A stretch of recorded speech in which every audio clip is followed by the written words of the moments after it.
Penguin Random House Audio presents The Heart Goes Last by Margaret Atwood. Read for you by Cassandra Campbell and Mark Deakins.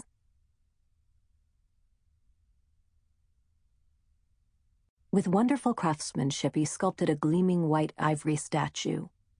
It appeared to be a real living girl, poised on the brink of motion but modestly holding back.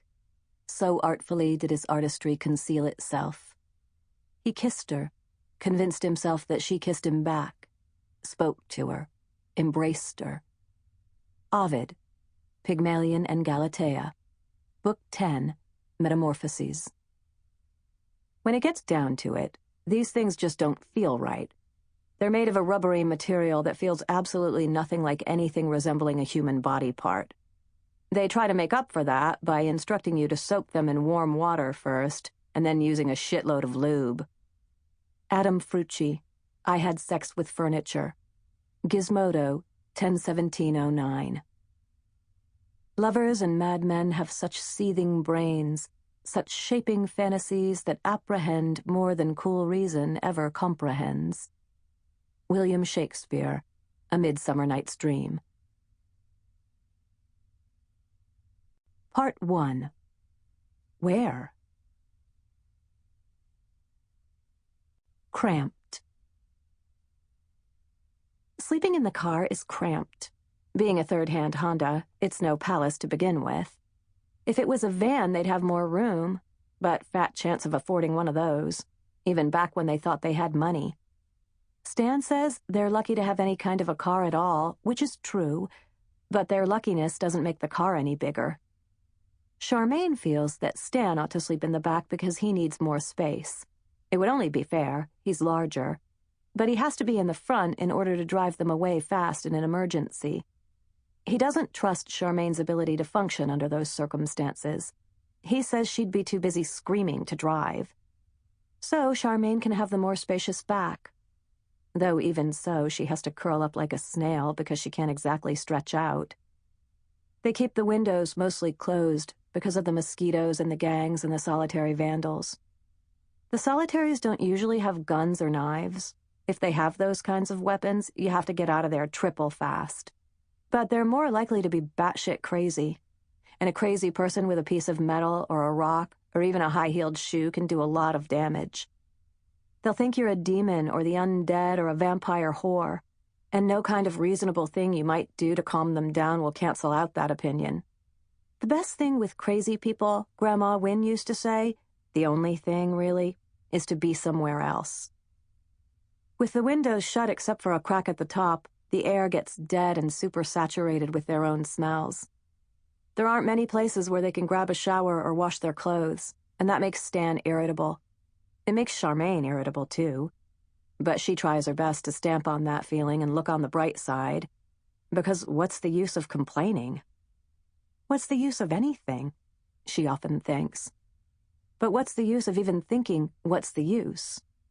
So instead she says, "Honey, let's just cheer up." "Why?" Stan might say. "Give me one good fucking reason to cheer the fuck up." Or he might say, "Honey, just shut it," mimicking her light positive tone, which is mean of him. He can lean to the mean when he's irritated, but he's a good man underneath. Most people are good underneath if they have a chance to show their goodness. Charmaine is determined to keep on believing that.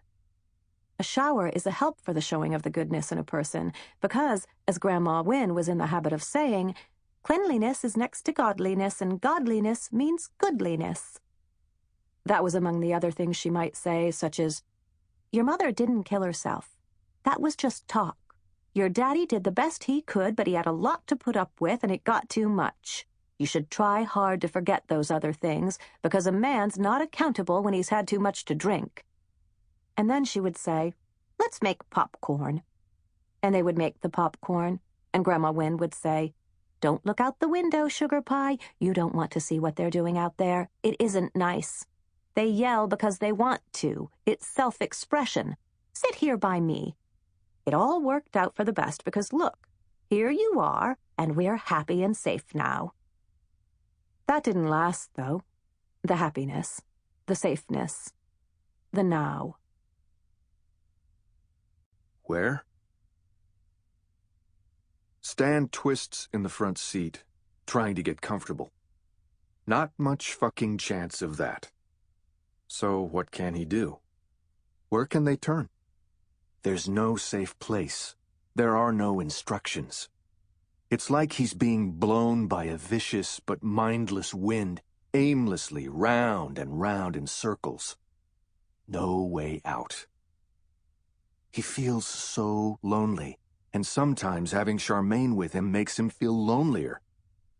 He's let her down. He has a brother, true, but that would be a last resort. He and Connor had followed different paths, was the polite way of saying it. A drunken midnight fight, with dickheads and douchebags and shit for brains freely exchanged, would be the impolite way of saying it. And it was, in fact, the way Connor had chosen during their last encounter. To be accurate, Stan had chosen that way too, though he'd never had as foul a mouth as Con. In Stan's view, his view at that time, Connor was next door to a criminal. But in Con's view, Stan was a dupe of the system, an ass-kisser, a farce, and a coward. Balls of a tadpole. Where's Slippery Connor now? What's he doing? At least he won't have lost his job in the big financial crash, business-wrecking meltdown that turned this part of the country into a rust bucket. You can't lose your job if you don't have one.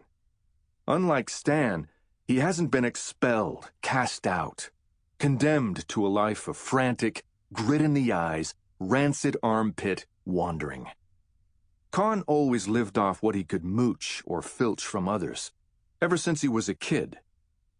Stan hasn't forgotten his Swiss Army knife that he'd saved up for, his transformer, his Nerf gun with the foam bullets. Magical disappearances all, with Con's younger brother Ed going shake, shake, shake from side to side. No way. Who? Me? Stan wakes at night, thinking for a moment that he's home in bed, or at least in a bed of some sort.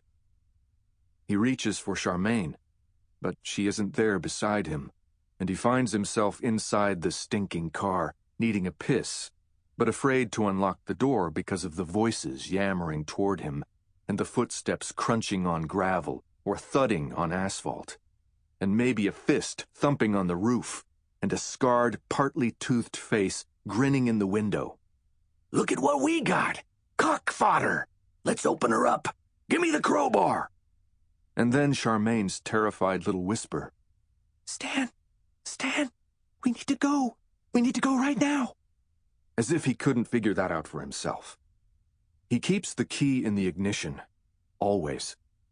Rev of motor, screech of tires, yelling and jeering, pounding of heart. And then what? More of the same in some other parking lot or side street. Somewhere else. It would be nice if he had a machine gun. Nothing any smaller would even come close. As it is, his only weapon is flight. He feels pursued by bad luck, as if bad luck is a feral dog lurking along behind him, following his scent, lying in wait around corners, peering out from under bushes to fix him with its evil yellow eye. Maybe what he needs is a witch doctor, some serious voodoo, plus a couple of $100 so they could spend a night in a motel, with Charmaine beside him instead of out of reach in the back seat. That would be the bare minimum.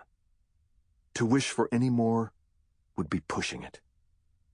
Charmaine's commiseration makes it worse. She tries so hard. "You are not a failure," she says. "Just because we lost the house and were sleeping in the car and you got..." She doesn't want to say fired. "And you haven't given up. At least you're looking for a job. Those things like losing the house and those things have happened to a lot of people. To most people." "But not to everyone," Stan would say. "Not to fucking everyone. Not to rich people." They'd started out so well. They both had jobs then. Charmaine was in the Ruby Slippers retirement. Sample complete. Ready to continue?